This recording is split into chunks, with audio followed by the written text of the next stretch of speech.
दोस्तों, आज की कहानी है अपने मकान के दूसरे हिस्से में भारी हलचल देखकर अंजू हैरानी में पड़ गई थी कि इतने लोगों का आना जाना क्यों हो रहा है। जेठ जी कहीं बीमार तो नहीं पड़ गए या फिर जेठानी घुसखाले में फिसल कर गिर तो नहीं गई।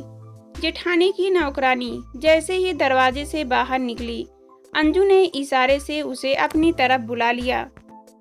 चूंकि देवरानी और जेठानी में मनमुटाव चल रहा था, इसलिए जेठानी के नौकर इस ओर आते हुए डरते थे। अंजू ने चाय का गिलास नौकरानी को पकड़ाते हुए कहा, थोड़ी देर बैठकर कमर सीधी कर ले। चाय से भरा गिलास देकर नौकरानी खुश हो बैठी। फिर उसने अंजू को बहुत कुछ जानकारी दे दी और यह कहकर उठ गई कि मिठाई लाने में देरी हुई तो घर में डांट पड़ जाएगी। यह जानकर अंजू के दिल पर सांप लौटने लगा कि जेठानी की बेटी निन्नी का रिश्ता अमेरिका प्रवासी इंजीनियर लड़के से पक्का होने जा रहा है। जेठानी का बेटा डॉक्टर बन गया। डॉक्टर बहू घर में आ गई। अब तो निन्नी को भी अमेरिका में नौकरी करने वाला इंजीनियर पति मिल गया।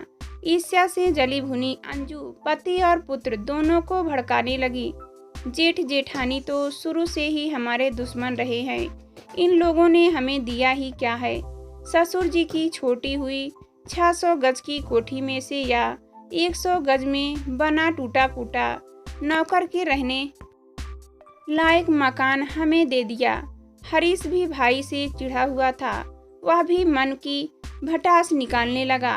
भाभी यह भी तो ताने देती कहती है कि भैया ने अपनी कमाई से हमें दुकान खुलवाई, मेरी बीमारी पर भी खर्चा किया। दुकान में कुछ माल होता तब तो दुकान चलती, खाली बैठे मक्खी तो नहीं मारते। बेटे ने भी आक्रोश उगला। अंजू के दिल में यह बात नस्तर बनकर चुभती रहती कि रहन सहन के मामले में हम लोग तो जेठानी के नौकरों के बराबर भी नहीं हैं। जेठ जेठानी से जलन की भावना रखने वाली अंजू कभी यह नहीं सोचती थी कि उसका पति व्यापार करने के तौर तरीके नहीं जानता। मामूली बीमारी में भी दुकान छोड़कर घर में पड़ा रहता है। बच्चे इंटर से आगे नहीं बढ़ पाए। दोनों बेटियों का रंग काला और शक्ल सूरत भी साधारण थी। न शक्ल न अक्ल और न दहेज की चाशनी में पगी सुघड़ता संपन्नता तो अच्छे रिश्ते कहाँ से मिले। अंजू को सारा दोष जेठ जेठानी का ही नजर आता, अपना नहीं। थोड़ी देर में जेठानी की नौकरानी बुलाने आ गई। अंजू को बुरा लगा कि जेठानी खुद क्यों नहीं आई।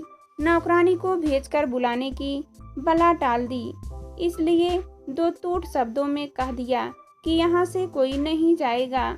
कुछ देर बाद जेठ ने खुद उनके घर आकर आने का निमंत्रण दिया तो अंजू को मन मार कर हाँ करनी पड़ी।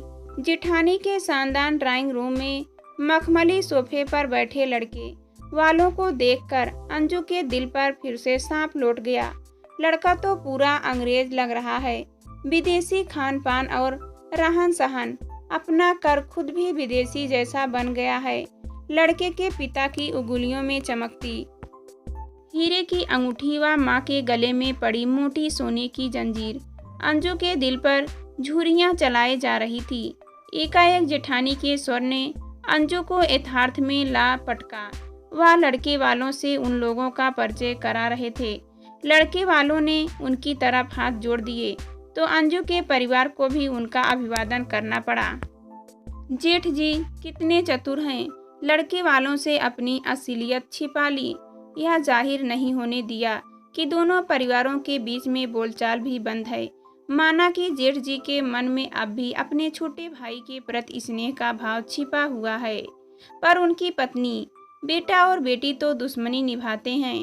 भोजन के बाद लड़के वालों ने निन्नी को गोद भराई करके विवाह की पहली रस्म संपन्न कर दी।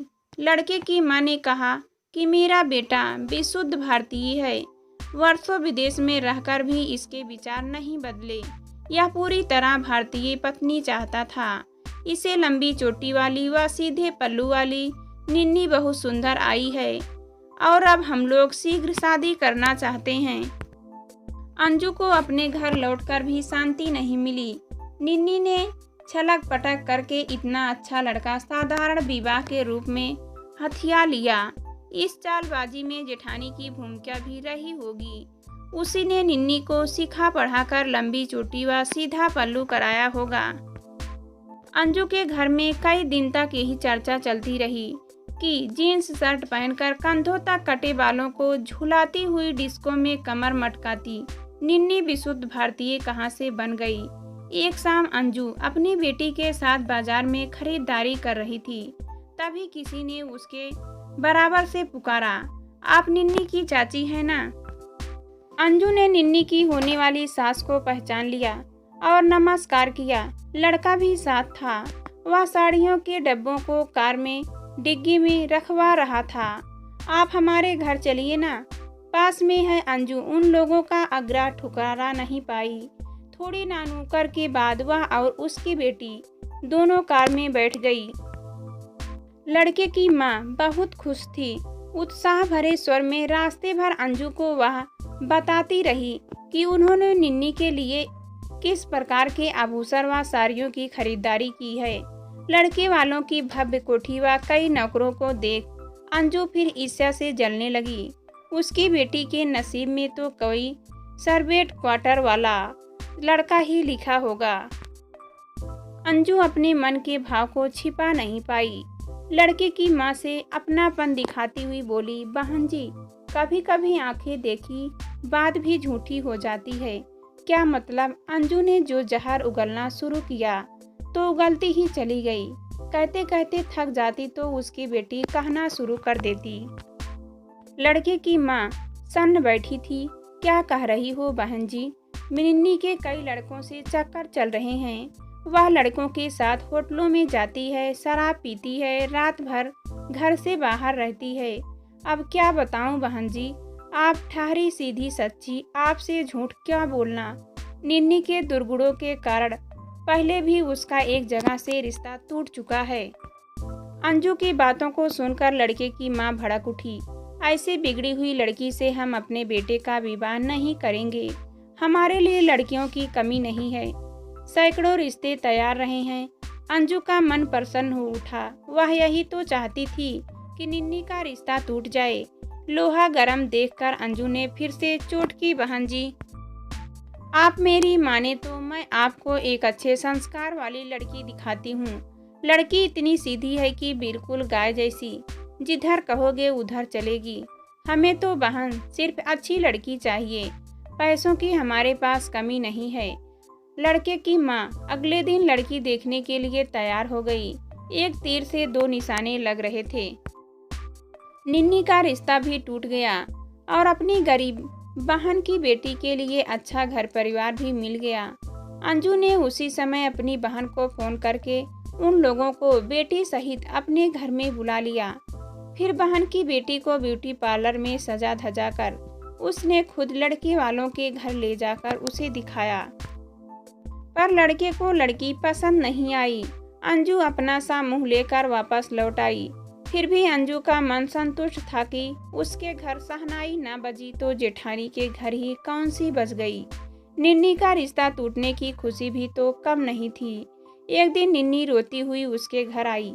चाची, तुमने उन लोगों से ऐसा क्या कह दिया कि उन्होंने रिश्ता तोड़ दिया? अंजू पहले तो शून्य जैसी खड़ी रही, फिर आंखें तरेर कर निन्नी की बात को नकराती हुई बोली, तुम्हारा रिश्ता टूट गया? इसका आरोप तुम मेरे ऊपर क्यों लगा रही हो? तुम्हारे पास क्या सबूत है कि मैंने उन लोगों से तुम्हारी बातें लगाई है? लेकिन वे लोग तो तुम्हारा ही नाम ले रहे हैं। मैं भला उन लोगों को क्या जानूं? अंजू निन्नी को लड़ाती हुई बोली, तुम दोनों माँ बेटी हमेशा मेरे पीछे पड़ी रहती हो। रिश्ता टूटने का आरोप मेरे सिर पर मढ़कर मुझे बदनाम कर रही हो।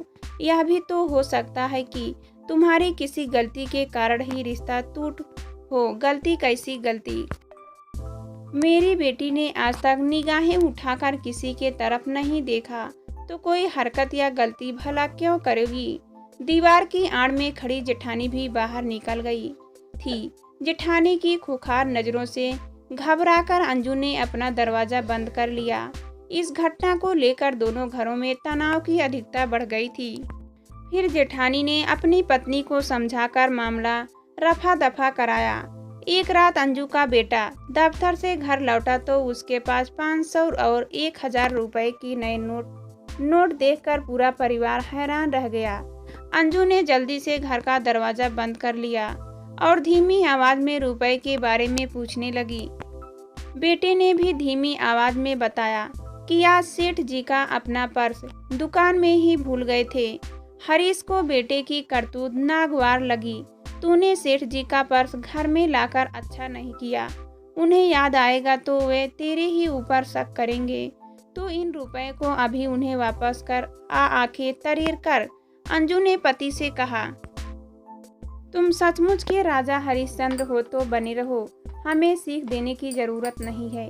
माँ बेटा दोनों देर रात तक रुपए को देख देख कर खुश होते रहे और रंगीन टेलीविजन खरीदने के मंसूबे बनाते रहे।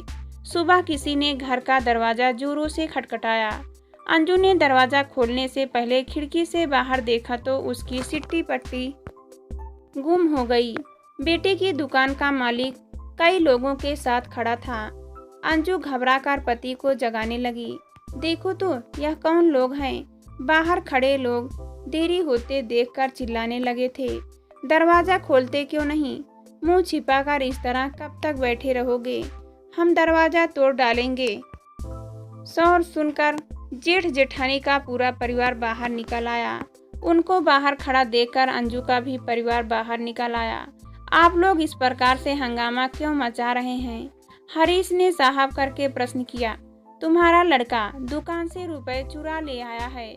मालिक क्रोध से आग बबूला होकर बोला।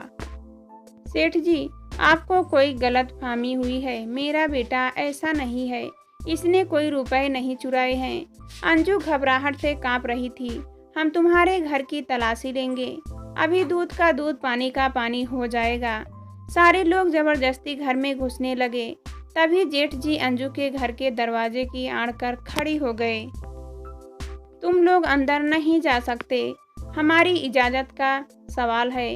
हमारे रुपए, हम लोग चोर नहीं हैं। हमारे खानदान में किसी ने चोरी नहीं की। यह लड़का चोर है। आप लोगों के पास क्या सबूत है कि इसने चोरी की?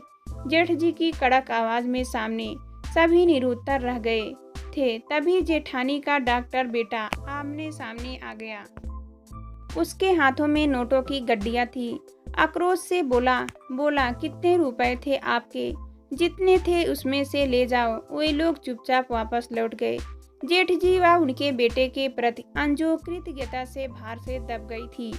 अगर जेठ जी साहब नहीं दिखते तो आज उन सबकी इज्जत सारे बाजार नीलाम हो जाती। अंजू रोने लगी। लालच में आधी होकर वह कितनी बड़ी गलती कर बैठी है। उसने वे सारे रुपए निकालकर बेटे के मुंह पर दे मारे। ले दफा हो जाए यहाँ से। चोरी करेगा तो इस घर में नहीं रह पाएगा। मालिक को रुपए लौटाकर माफी मांगकर आ, नहीं तो मैं तुझे घर में नहीं घुसने दूंगी। फिर वह जेठ जेठानी के पैर पर गिरकर बोली, आप लोगों ने आज हमारी इज्जत बचा ली। तुम लोगों की इज्जत हमारी इज्जत है। खून तो एक ही है। आपस में मनमुटाव होना अलग बात है। पर बाहर वाले आकर तुम्हें नीचा दिखाए तो हम कैसे देख सकते हैं? जेठ जी ने कहा। अंजू शर्म से पानी हो रही थी। जेठ जी के मन में अब भी उन लोगों के प्रति अपनापन है और एक वह है कि उसने जेठ जी के प्रति कितना बड़ा अपराध कर डाला। क्या वह अपने आप को कभी माफ कर सकेगी?